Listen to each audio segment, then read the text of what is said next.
two, one, go.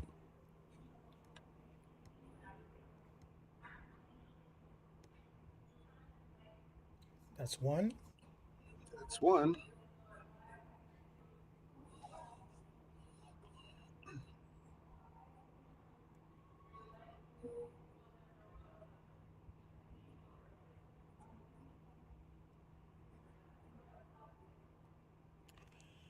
Mr. Richards, Welcome back to welcome myself, back, right? brother. Welcome back to As I yourself, said. brother. All right. I missed you last week, man. I'm sure. I'm sure you did. I'm sure that you had a great episode on Roots Heart Soul podcast. What episode was that? Season 2 episode was that 24, 25? Episode 24. Episode 24, 24. episode 24. Listening to Roots Heart Soul podcast, Heritage Radio Network. I'm Todd, Chef Todd Richards. Of course, Chef Stephan is here. I was absent last week. I was at a book signing at the University of Georgia, and then Chef Stephan so gloriously has Pierre Tim by himself. I'm so jealous. I listened to the Oh man. podcast Oh, on you my better flight. believe you better believe Yes. you were jealous, man. I had All such a right. great time talking to Chef Pierre. Mm-hmm. Um, Truly an amazing brother and chef. So tell me, man, how you doing? I'm doing good. I'm in DC this week for the next couple of weeks. Naturally, we're heading up to the big NY, New York City, on Thursday and Friday. For great discussions on Root Heart Soul. The book that That's that so cool. that's And got how did that's the book going. signing go? Book signing was great. It was absolutely fantastic. Big turnouts and everything like that. And not only did they have copies of Roots, Heart, and Soul, to for me to sign, they also had copies of Soul, the Oh, originator, that's awesome. and That's awesome. as well. So it was really great to have both of those books there and really talk about recipes with good people. So I was listening to a podcast on YouTube, and John Hope. I don't know Mm, if you know about this gentleman, mm. um, and he was talking about black excellence.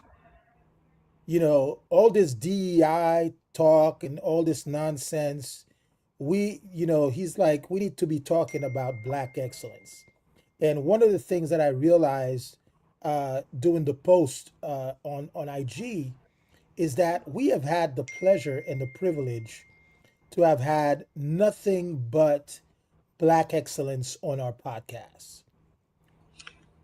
I would agree with you with that, and to even go a depth further, the variety of it. It wasn't. These have not been monolithic conversations. That we've No, had with no, with no. the guests. From like you had Pierre yesterday. We had Sean Chavis on. We had the great Tony Tipton Martin here. Um, it just goes on. And Mashama Bailey, from was prior, but this legacy going from soul to roots heart soul, which is are just being strings of tying or webbing, this culinary culture, this food culture, but really diving in and telling the greatest story of people, and that's what makes it so Absolutely. special. And our guest today, I'm very proud to say I've been following his work for a while now, and he is, um, he he sends out that sense of black excellence in the work that he does in his craft. I'm a Craftsmanship is the proper word, right? Craftsmanship is the proper word, and Correct. following him, I've become a very big fan of his. He doesn't know that, but I'm letting him know that today.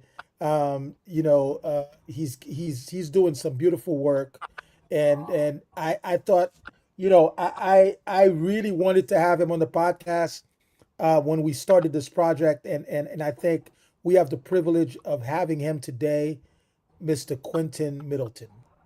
Gentlemen, how y'all doing? Thank you for We're having we're doing well.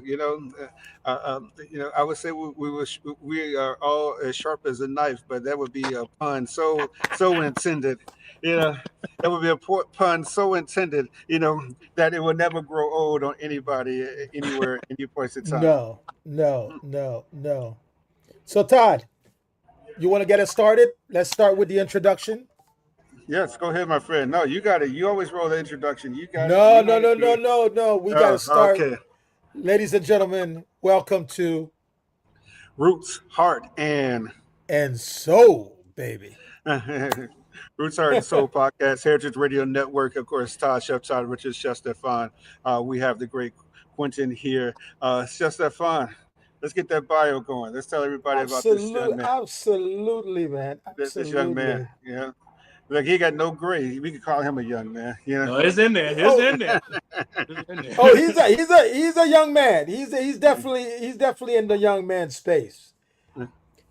This gentleman, based in the small rural town of South Carolina in Saint Stephen, you know, I mean, he's living in my town with my name. You Oh, know what your I'm name on saying? it again. 49 miles north of historic Charleston, Quentin Middleton has earned a reputation since 2010 of being the South's premier culinary bladesmith. The story he tells is that after young Quentin watched Conan the Barbarian, he was hooked on the idea of making knives. With a passion ignited, the young boy was already at work taking his mother's shower rods and other household items and beating them into knife handles. By year 17, he began to take knife making seriously after a chance encounter with legendary bladesmith and fellow Carolinian Jason Knight. So, for the next 6 years, he became Knight's apprentice, teaching his protege the art of knife making. So, we're going to start here, and then we're going to give the reason why this young gentleman went from knife making with his mentor to making a premier quality chef knife for the culinary space. Mr. Quentin Middleton, welcome to the show. Thank y'all for having me. I appreciate that. So, we're gonna dive right in. Let's go. I'm a big fan of Conan the Barbarian, but I never thought about wanting to make knives. Um, no, honestly, I've been a big fan for a long time. You know, where did obviously the movie gave you a spark, but what else sort of came into play to give you that you knew that this was going to be your path? Um, like from watching Conan and Ninja Turtles, Star Wars. So that's where the passion really started. And from trying to imitate what I saw on those movies, man, God was just telling me, hey, this is where you need to go. This that passion, or it's almost like when you're cooking food, like it's something that connects you to each dish and each ingredient. Like there's something about it. And for me, it was with steel and with the sparks. And after being an apprentice with my mentor, I didn't want to copy him, and I would just pray and say, okay, Lord, where do I go? How do I go? Where do I go about it? And the Holy Spirit just tell me make chef knives. And I said, all right, now I got a direction. So you say watching a movie and you list a few there. First time I saw Conan was a graphic novel as a kid. Watching comic books. Looking at comic books and seeing it there. But then there's either other more nostalgia that you were talking about. From Star Wars and everything like that. So Mhm. so when's the lightsaber? Let's just get down to it. When's the lightsaber? Because I want to know. Just joking. But you work with very you know particular items when you make a knife. And what do you look for when you say I'm going to construct a knife? Do you source materials from a certain place? Do you draw it out first? What is how do you go about crafting this knife that you're displaying for people to purchase? Like so really the design start from the idea or the drawing of it. So I pull from different elements like Japanese knives, European knives, and just studying how the geometry works and how the old Sabatier knives and the all kind of different Japanese bunkas, Giottos. There's so many things that I pull from, and just from watching other chefs how they operate in their space and how they move. So I'm pulling from different areas to almost vision what can I do to make it work for you. There was this cartoon. I'm almost 40, so there's this cartoon called Robots. And in that cartoon, there was a major saying. It says, "See a need, fill a need." And it's basically, if you can answer somebody's problem, you always have job security, or you can write your own ticket to anywhere. So after watching Sean Brock, Craig Deal, and being in their kitchens, I watch how their line cooks and their chef de cuisines work and move. So I'm trying to answer their questions, or like what they need in their knives. And so from doing that and asking questions, that's how I formed my knives over the years. Wow. Now, you're working with high carbon stainless steel blades, right? Yes. Now, when we look at the craftsmanship that you have put into your knives versus some of the bigger companies that are doing knives, there is quite a difference. There's Big difference. quite no, there's quite a difference. There's quite a difference when you see the craftsmanship and the details, and you can see that passion behind what you are putting out. It's Mm. not it's not heavy manufacturing. It's like a chef. It's Yeah. like a chef creating one dish. Um,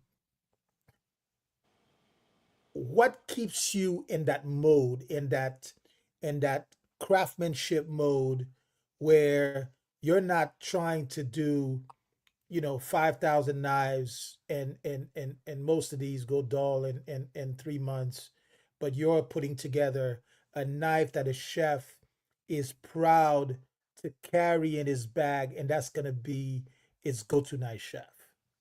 Um, I'm pretty sure y'all can kind of chime in on what I'm about to say. A lot of times when you're in the back and you're making all the dishes, you're making all the foods, you really don't get the accolades. You really don't get the pat on the back. And but when that one chance when you hear somebody say, "Hey, I really love your work," or "Hey, I really love what you're doing," or "You this dish remind me of my grandmother's dish." That for me is almost like that, where I hear it from a professional and their craft. They took years and years of perfecting their craft, and for them to tell me, "Hey, this really improved what I'm doing, and this really improved how I cook and how I my posture in the kitchen." That really inspires me to go beyond, like, and keep going, because I've been doing this for about I've been making knives in all about 21, 22 years, since 2003. And my business has started in 2010. So I've been doing this for a long time. And sometimes it get taxing, but to hear it from professionals, like I'm doing something that improves uh their job or their craft, that really kind of pushed me to do more. So, all right. So we understand, that at the end of the day, like chefs, we're cooking food, regardless, and you're making knives, and then the awards come, and we say, beard awards or things like that, and at some point in time, it was, we were oddities, being, only the one who's doing that, and the only one doing this, and only one winning this award, only one on this stage. And still, when you look at the knife world, though, I mean, you're still the oddity. You're I still the only one. The only one that we see. So tell us about how you carrying this banner of black excellence in the knife world moving forward, and kind of what are some of your hopes? To spawn the next generation of knife makers. After you. Oh wow, that's a great great question. That I am it absolutely. like it is a I hate to say it like this, a white dominated area. But for me, since people are watching me, I have to put on a I have to put my best foot forward. I always have to have the mindset somebody's watching me or somebody's looking at me. So my motto in this season is each one lift one. Like, so my mindset is reach back, even though I've been in countless articles and different things like that, but I'm reaching back to teach young black men, like, we don't have to, we are more than entertainers, we're more than playing football, we're more than basketball players, rappers, singers. We can build things with our hands, we can build an empire. And that's one of the main things that I love. And actually, just this past weekend, I created this Black Artisan Market, and I wanted to shine a light on other um, Black artisans, like sweetgrass basket makers, painters, candle makers, and just give them a platform to shine. Because if I have a little small platform, I want to shine light on them, saying, "Hey, we are out here. We're doing this." Wow. You, you're listening to Roots Heart Soul podcast on Heritage Radio Network. Chef Todd Richards, of course, the great Chef Stephan. We're here with Quentin, Middleton. The one who's changing the world of the vocations of the world of knife making. Go ahead, Chef Stephan. Let me ask you a question, because I mean, I've uh, I scroll through social media, scroll through the internet, and I probably have discovered maybe two, three black bladesmiths in the food space world. Mhm. Why do you think it is still a craft that is untouched by people like us when we see the quality of the work that you've been putting out? Um, it's not. I'll put it like this: it's not an easy path, and most people want to go the easy route or a pathway that has been beaten already. And I've been shut out of so many rooms and closed doors. If doors been shut in my face, um, and I decided, man, excuse me for my language, fuck all that. Um, I'm going to build my own table. I'm going to build my own room, so I can bring the people that I want in the room. So where you can't tell me what to do because I don't follow your rules. And for other black, like, just like I said before, our mind, most people mindset is, okay, what's the best way to get out the hood or the neighborhood or the ghetto, like sports, singing, um, rapping, or whatever. And sometimes it doesn't work out that way. And for me, everybody thought I was crazy. Everybody thought I was weird. But that I tell people, you have to believe in your dream first before anybody else jump on your bandwagon. So I had enough passion in me to go to that next level, to that next level. And then now seeing people saying, "Oh, you're doing really well, or you're doing really good," and um, you're clearing a path for other black artisans and black makers. That's cool, but Right. I'm just going. So let me follow up to Chef Stefan's question, though. I mean, there's vocational schools that you have out there, where you can become a mechanic, a engineer, a woodsmith, a plumber, and things like that. There is no vocational, school of training just to become a knife maker. Is there that I'm aware of? And then secondly, is this something that you picked up more from the region that you're in compared to maybe other regions that did not have the need to make these tools? There are small technical schools that teach this um, craft. One of the organizations that I was a part of is called the ABS.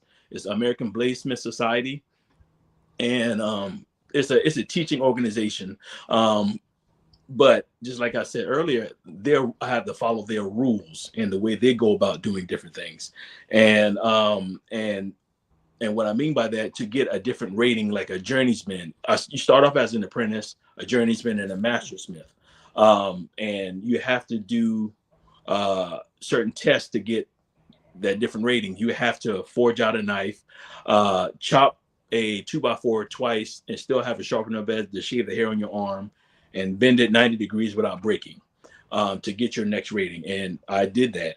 And when I was in the next part of that test, you have to make 5 knives to be judged in front of a panel of other mastersmiths. And at that time, chef knives wasn't really uh, Mm. known per se, and I was the one making chef knives. I decided to make chef knives, and so again, the Holy Spirit tell me like, there's no need to follow their rules or follow their structure because I'm taking you somewhere different. Mm. So by forging ahead to someplace different, it allowed you to set up your own shop, to do all those things. I mean, you had to raise capital to do so, or and things like that. I mean, it seems like there's a lot of work to build this company that you have. But the first thing you had to do is that you had to look at the rules and break the rules in order to get there. Yes, I had to study. I had to know. There are other makers that try to test you and test your knowledge Mm. and knowing as a maker, like, well, you don't know this and you don't do it like this. I tell other makers, I paid my dues. I put my time in. So you can't tell me I can do everything you do, probably even better, but I just don't do it. Mm. Um, yeah, that's the best way I can explain Okay. Okay, I understand that. I remember watching a television show, as a matter of fact, about bladesmiths. it. It was maybe a few years back, probably 5, 6, 7 years, and all these guys were competing to making, the best knives and so forth. Um, One of the things that you credit in your bio is your chance encounter with uh, with a gentleman that became your mentor. Hmm. How important was that encounter, in developing your career? Because we talk about, uplifting each other. We talk about pushing each other forward, supporting each other in the businesses that we're in. But there's a lot of conversation that's not being told about mentorship. Hmm. And I think one of the most, and I'm going to tell you, even in, at 25 years in this business, um, not only have I found, one of my best friends, but he's also become a mentor to me, because he's taught me quite a bit in being in his surroundings, and he's done it with so much grace. So, how important is that we in our community develop, mentorship, in order to help each other, and in order also to help the next generation, develop into craftsmen. I truly and firmly believe in mentorship because um, sometimes, yeah, more times than many, that your mentor has been down the road before. They know the curves, they know the twists and the turns, and they know the pots in the road. So for me to leapfrog a few years ahead of the game, that mentor allow teaches me that, okay, if you do it like this, you can go beyond, because I made this mistake, I've done that. Mentors would say like, the best tools I have in my toolbox is mistakes. So the mistakes that I've learned over the years, I'm going to teach you that mistake so you don't have to make that mistake I have already made. So that puts you ahead of the game so much further than most people that don't have a mentor. And I think that's what we should do as people, black, white, brown, it doesn't matter, like to teach and be able to be an open book to say, hey, I've done this. Let me tell you how to get there. Well, so when you do that, and you know you took on a mentor took on you, and you're now forging ahead, with what you're doing. you know I often wonder, you know the process in making knives. Is that something that can actually be taught? Is it something that could be, um, that you just have to work at and continue to work at? What is the process of making a knife, and then why is the mentor so important to that process? Um, A mentor is very important in the craft of knife making, because you can't just watch this on YouTube and pick it up and learn it. Mm-hmm. Because and you have to hit trials and errors in this, and to have someone to say, hey, I know how to forge out a blade, or I know how to grind a knife, and to have them really look over your shoulder and say, this, you're doing it wrong, or put your elbows in, put your stomach out, and go with it. And little tips and tricks really helps a maker, uh, excuse me, a maker go beyond. So you can learn it without a mentor, but it's going to take you a very long time, because you're going to have a lot of mistakes, a lot of expensive mistakes, because the metal is not cheap. The abrasive that you use to grind the knives with is not cheap. Everything costs. So it's best, or my advice, to get in a class or have a mentor to teach you how to make knives. I got one follow-up question right quick, Stephan.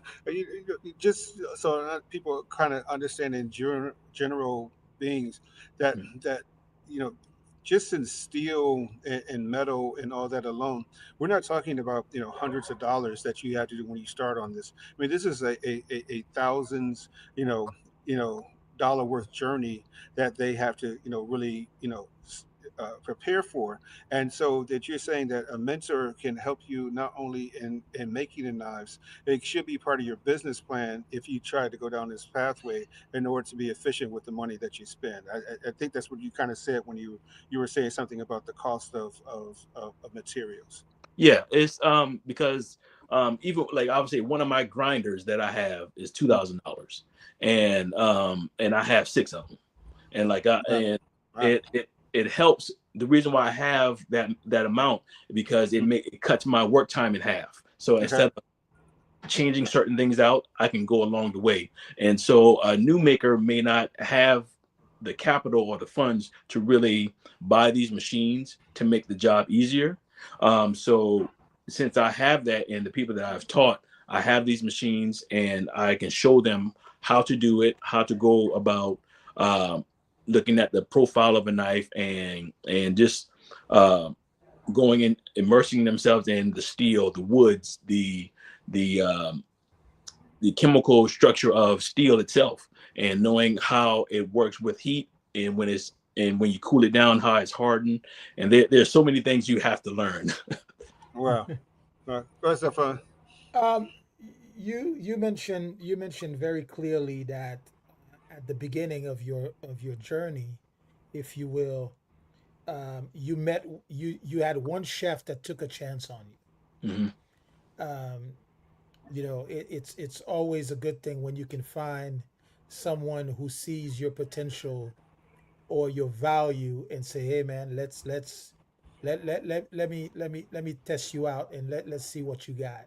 Mhm. How important was that for you, um, at the beginning of this the culinary knife making journey? Not really the knife making journey, but With the color. culinary knife making journey.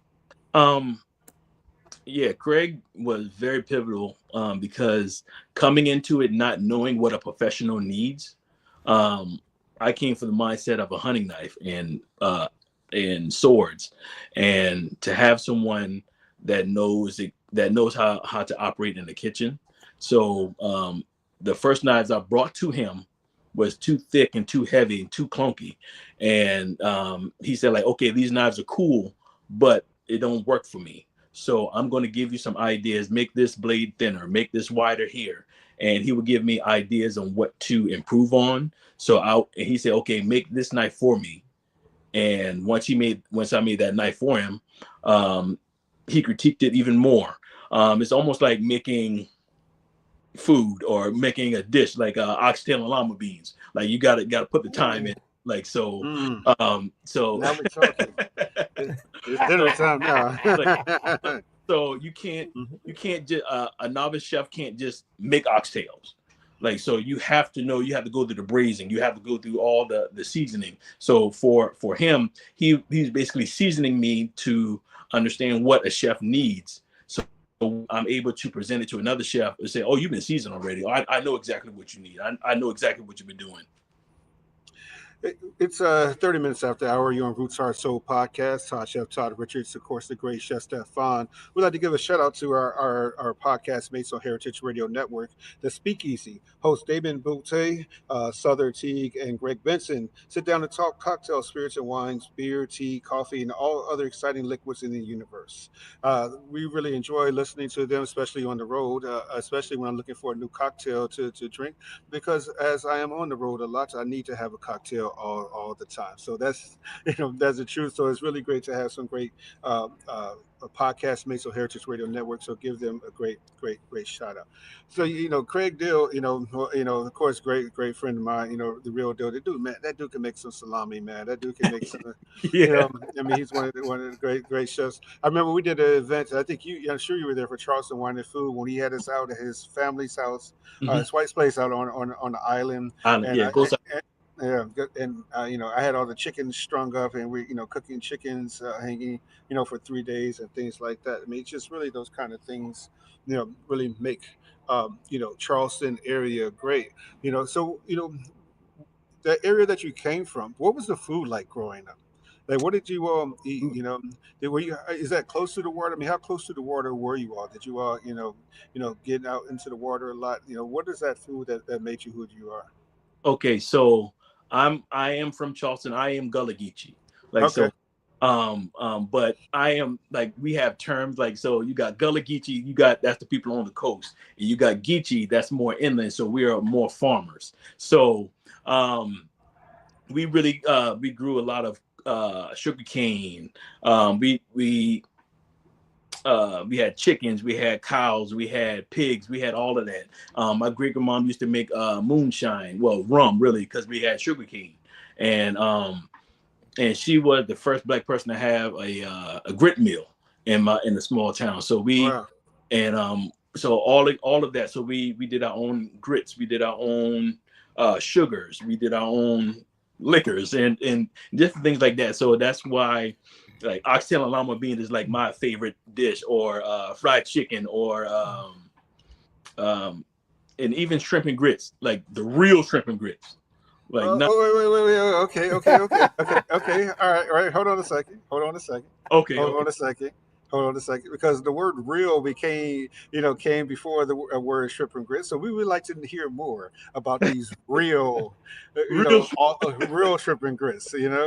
Well, Not for me, like it's the way I've been raised is I'm raised up on the grits have to be creamy, like it's not toothy, and the shrimp itself have to come from the local river down the road, and lightly fried. Like so, that's what I'm in my head is shrimp and grits. so. So when you say fried, though, you talking about with coating fried Yeah, or just slightly cornmeal or cornmeal. flour? Cornmeal. Cornmeal. Cornmeal. Okay. It's funny that it's funny how you guys and when you as Southerners, I You say hate to you say, guys.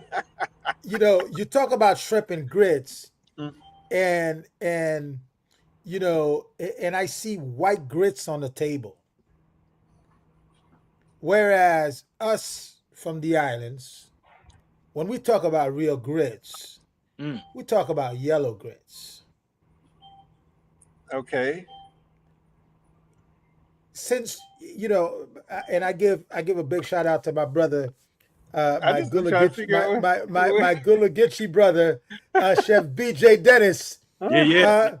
uh, my partner. You know what I'm saying? What is the difference other than the fact that it's a different variety of corn? But what is the difference between the two? Well, I'll let both of you answer that question for me. well, since I'm not really the chef, I'm gonna say it like for me, like just how you say the different types of corn. And for us, like I'm used to the yellow and white. But sometimes that the white in my mind is processed. Like so we I'm used to yellow grits because we had our I, own grit meals. I think the white really become more starchy and less creamy. I think Yeah. it take more work, more actual work, to add butter, cream, cheese. Like to me, you don't need cheese in yellow grits. The creaminess is Nah. already there. Like cream corn. I mean, cream corn is perfect, but you don't make cream corn with hominy. I mean, Mhm. you just don't do it. It just doesn't make sense. So, I think that it's a texture thing too. It's really a texture thing, and how it coats the mouth, coats the spoon, and everything like that. But back to these real shrimp and grits, because I wasn't through asking questions on this since you brought it up. Yeah. So the shells, you peel the shells, Hmm.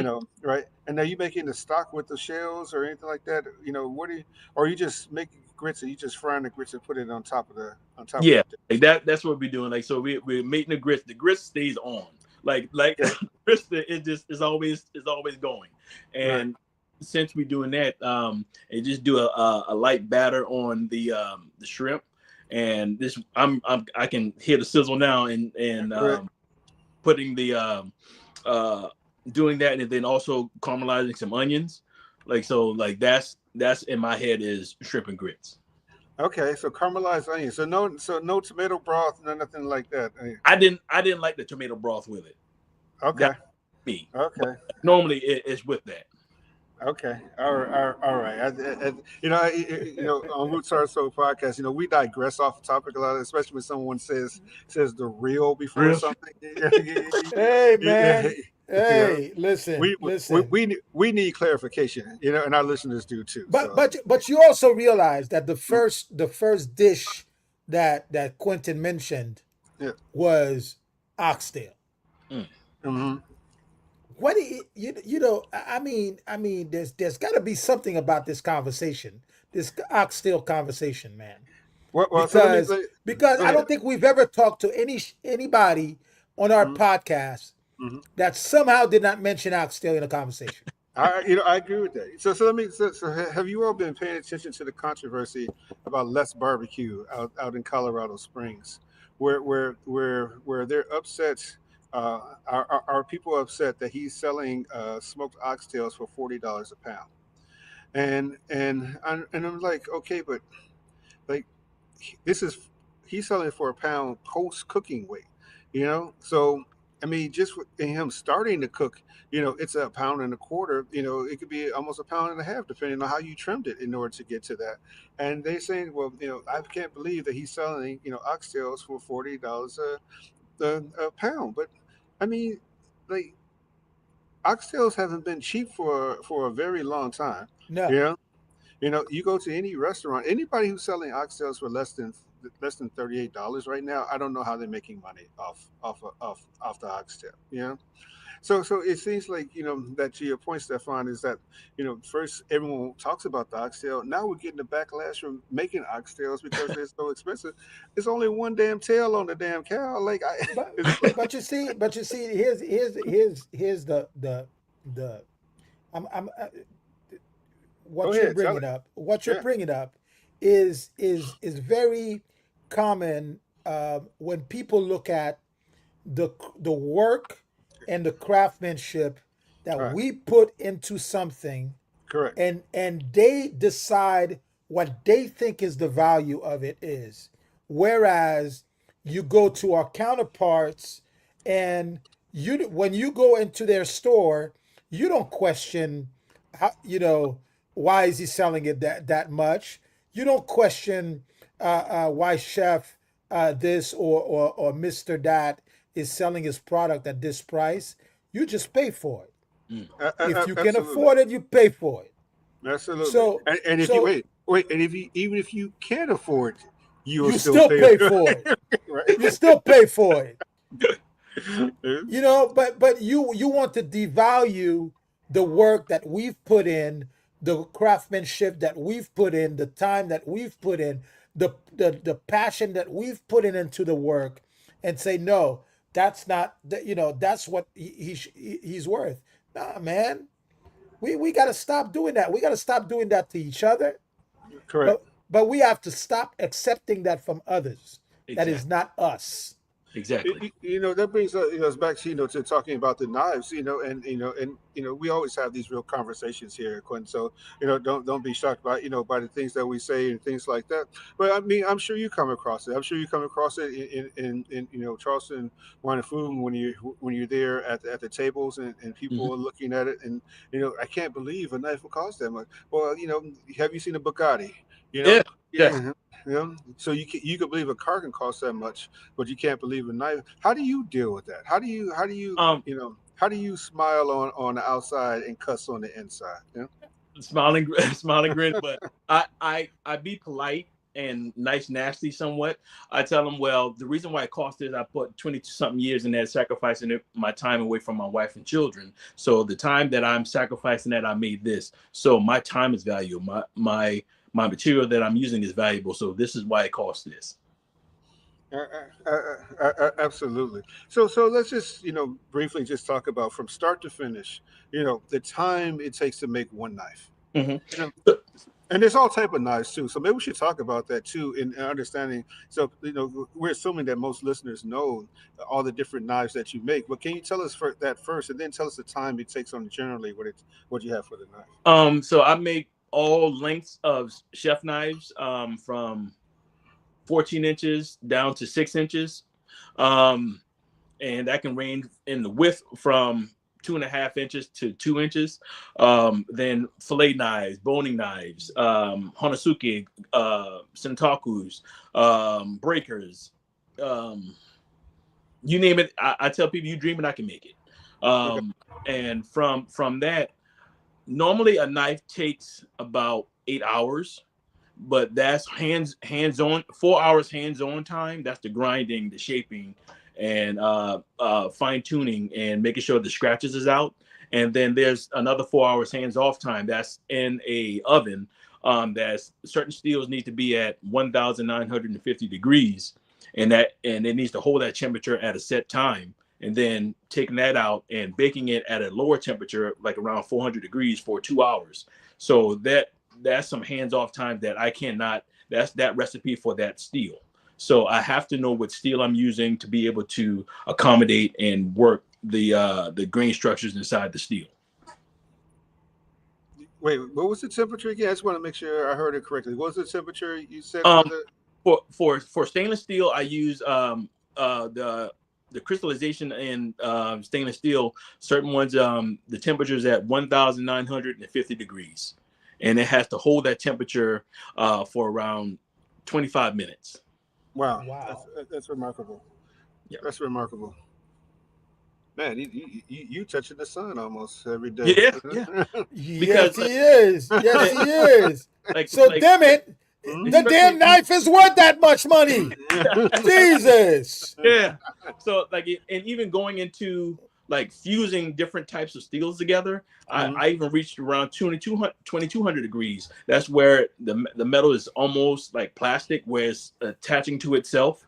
It's called forge welding, and that's how you make that steel called Damascus or pattern welded Yeah. steel, where you Mhm. got the twisting and the grinding in it to get different patterns. It's almost like puff pastry.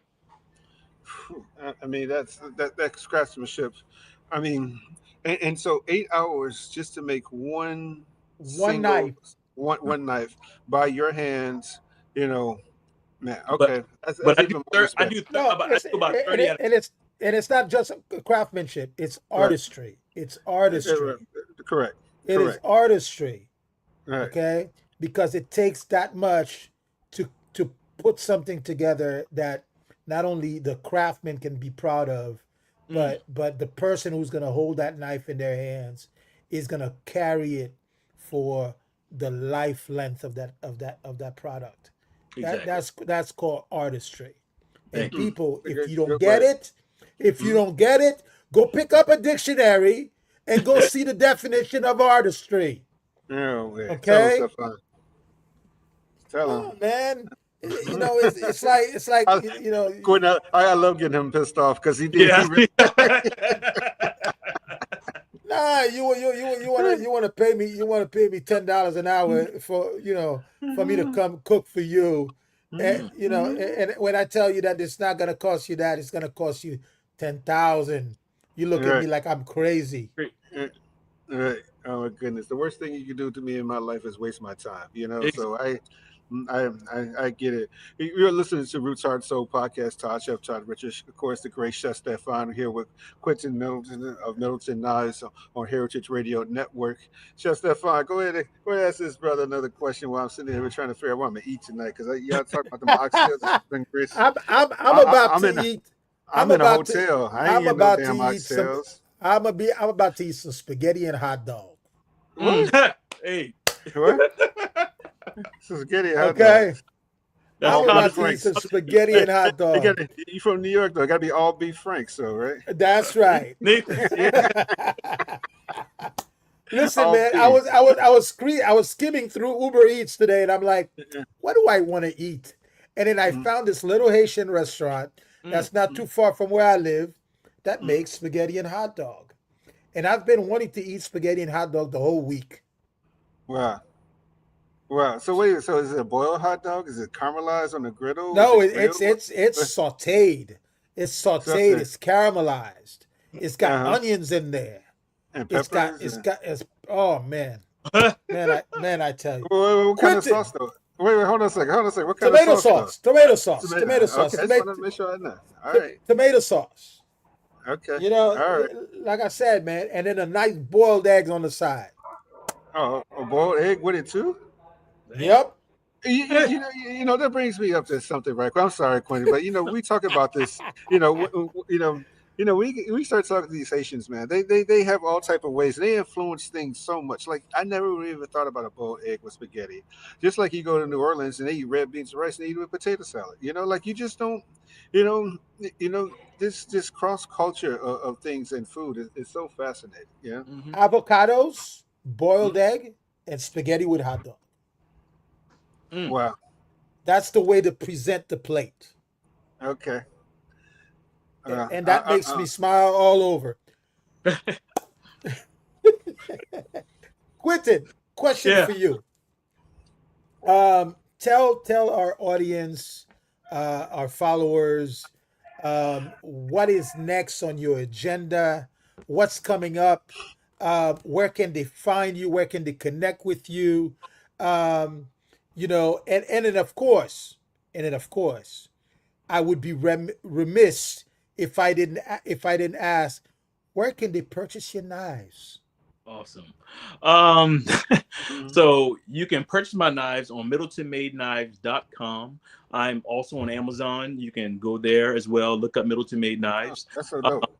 and I just opened up my showroom. I am the first black-owned knife store in the country. Like, What? Wow. yeah.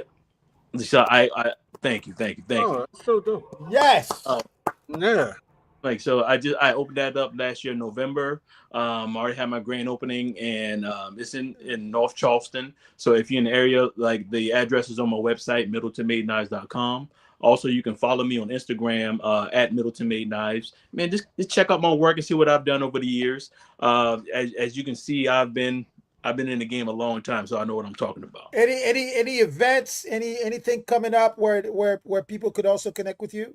Yeah, so I will be at the Charleston Wine and Food Festival. I'll be in the artisan market for 3 days, and so you can, if you're in Charleston, buy your tickets and come out to the Wine and Food Festival. I think in April I will be in New York at Pig Beach. No, yeah, is it Pig Beach? Their barbecue event in April. So I travel all over the place. I go all over the place, and I post it on social media. So if you want to see what I'm doing, just follow me on Instagram, and you can see what I'm doing and what's coming. We're gonna have to get you to Atlanta too. Yeah. Oh man, all the time. I got family all down there, boy. Yeah.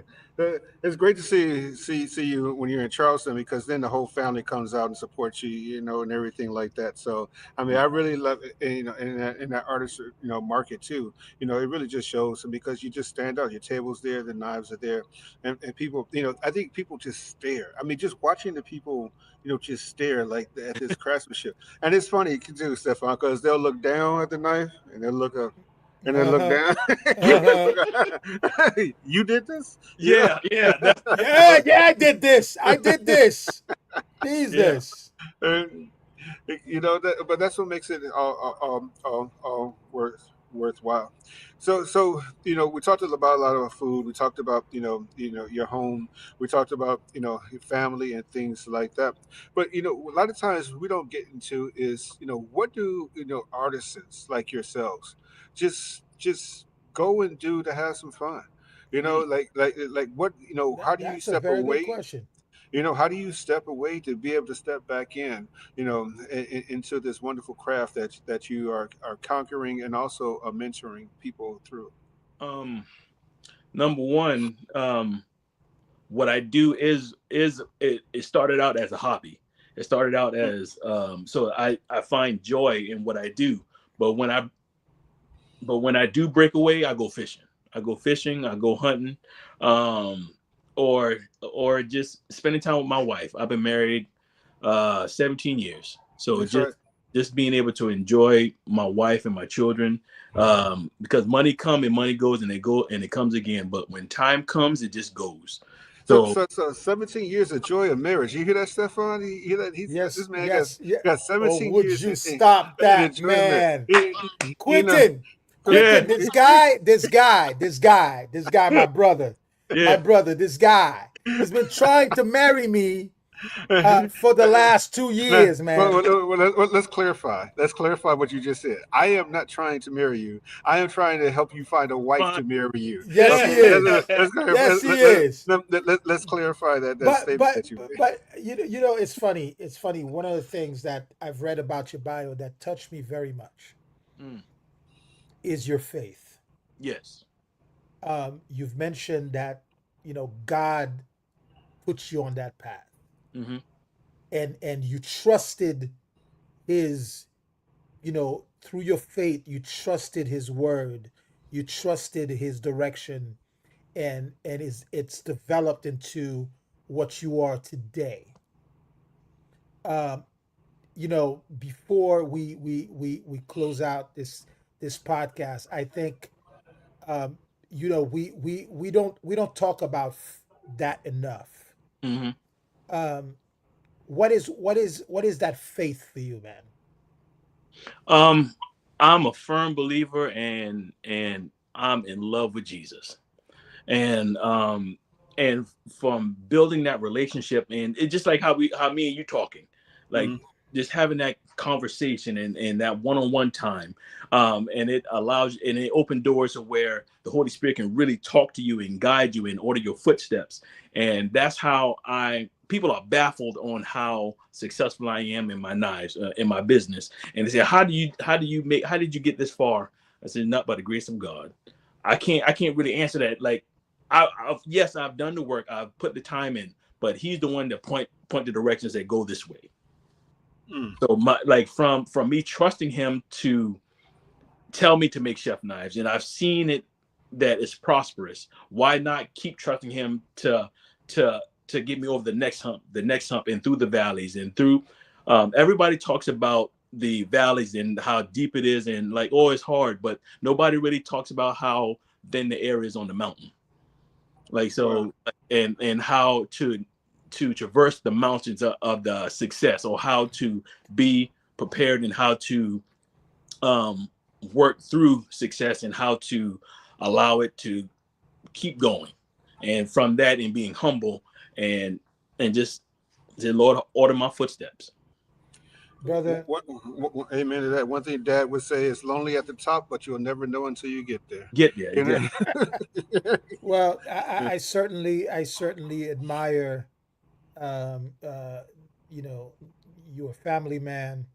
Um, that's one of the admirations I have for my brother Todd as well. Um, but faith, is one of the things that has kept me going, even through my most difficult time. And I can tell you that you having that, and you trusting that faith is even more important. Is trusting that faith, that that the direction you're going is going to be the right one. Man, I can't, like I told you before, I'm a big admirer of your craft, but now I'm a big admirer of the man. Absolutely. That's a great way to statement. Great way to do it, and everything. I think we might have lost Quentin here. But Stefan, it is good to see you this week again, my friend. Brother, You know, it's always good to see you, my friend. and hopefully we'll see each other in a couple of days in the great city of I NYC. am trying to make it to New York Yeah, to be with you for your premiere at the Lincoln Center. yes, I know, right? Ladies and gentlemen, That's if some you high do not cotton. know, if That's you some do not high cotton. know, Chef Todd Richards, we are relaunching our book tour for Roots, Heart, and Soul, and it's starting in New York at the Lincoln Center, hosted by our brother and friend um, Fabrice Armand from Creole Food Festival. So if you are in New York, please make sure that you join us. You can check us out and be part of this amazing conversation that will take place. And then, of course, get a copy of the book. A Absolutely, copy of the book is very important, you know? And then absolutely. we want to thank everybody for the many who have showed us love, showed us their support um, on this journey of this podcast, Roots, Heart, and Soul, Chef Todd Richards and Chef Stephan. If you want to continue to support us, if you haven't subscribed to our YouTube channel, I ask you to do so.